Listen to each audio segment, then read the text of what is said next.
How are they this morning? Not too bad.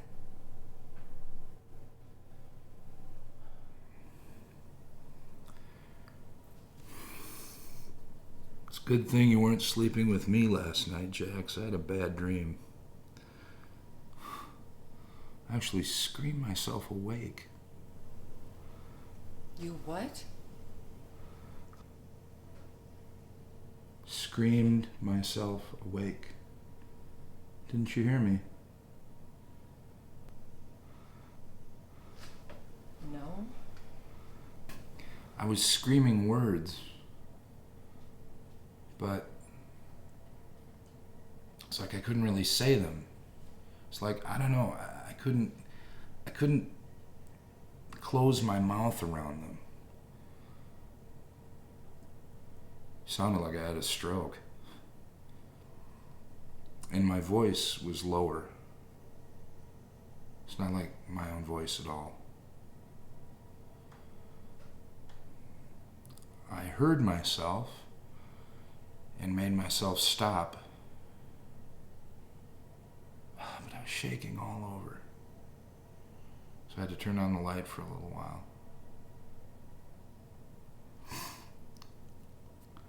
Tried to pee, but couldn't. You know, these days it seems like I can always pee. But not this morning at 2:47. What was your dream?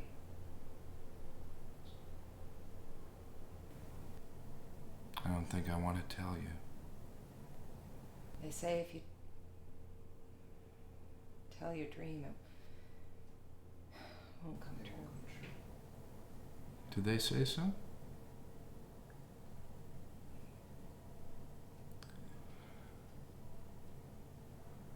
I dreamt it was morning, and I came down into the kitchen. It was Saturday morning. It's just like this. Only you weren't up yet. I'm always up before you on Saturday. I know, but this was a dream. But it was like this. The sun was shining in.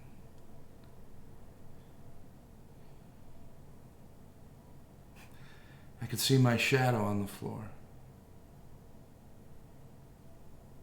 Never looked so bright or thick.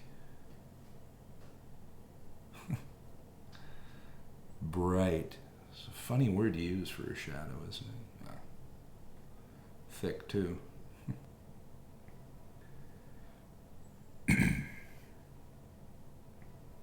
I crossed to the window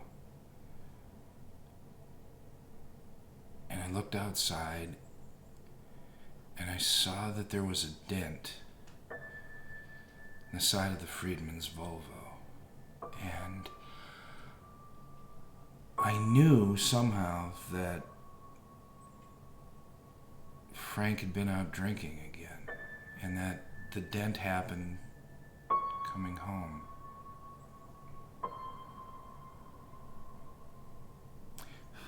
I went to the fridge and looked inside, and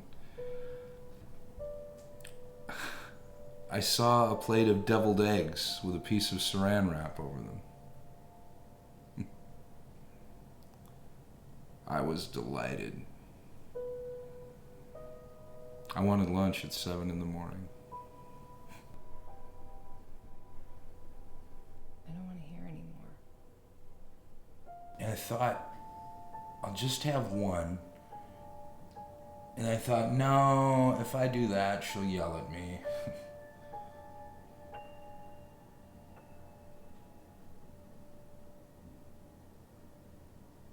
Then the phone rang.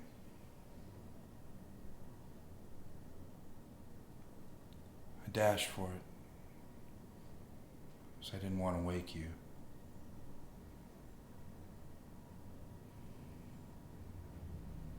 Here comes the scary part. You want to hear the scary part? picked up the phone, and it was Trisha. She only said one word, just Dad? But I knew it was Trisha. The way you always know. I said, hey, Trish, why you calling so early, hon? Your mom's still in the sack. At first, there was no answer. I thought we'd been cut off.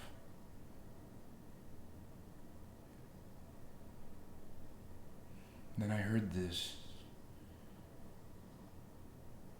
whispering, whimpering sounds.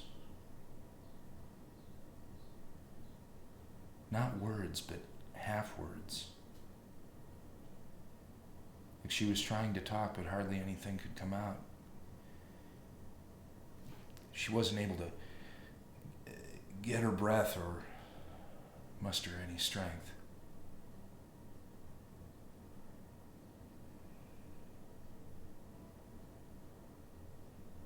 Then Trish said something like, Lee's or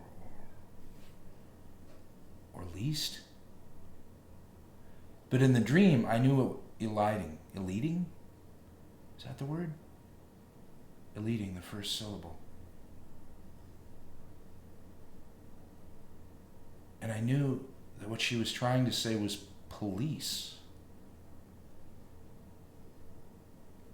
I asked her about the police, what she was trying to say about the police.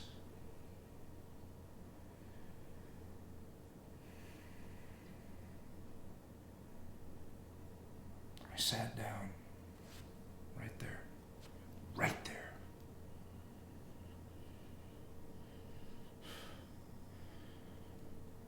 There was more silence. A few more of those half words, those whispered half words. She's making me so mad doing that. I thought, drama queen, same as it ever was.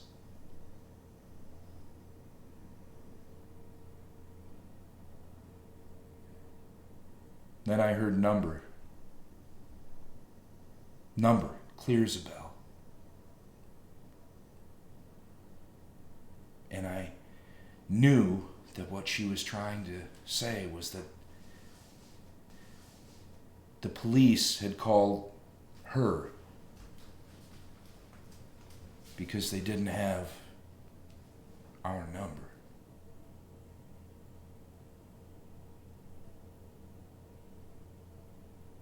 All these little half words. She wouldn't speak up.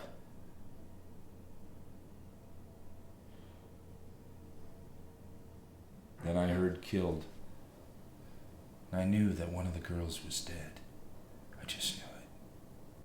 Not Trisha, because it was Trisha on the phone, but either Jenna or Stephanie.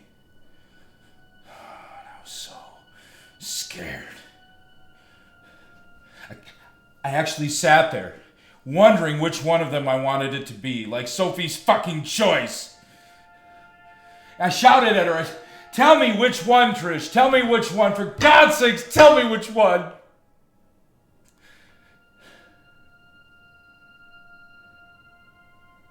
But only then. The real world started to bleed through. Always assuming there is such a thing.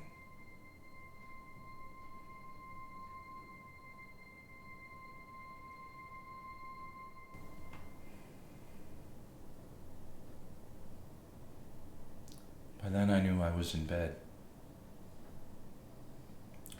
And I could hear this low voice, not like my own at all, like a stranger's voice. And it couldn't put the corners on any of the words that it was saying. Ili itchin ish.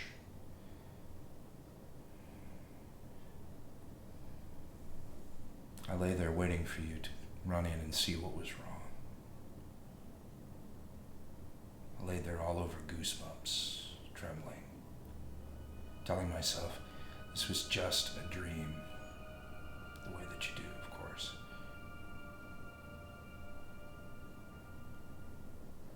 But also thinking how real it was, how marvelous in a horrible way.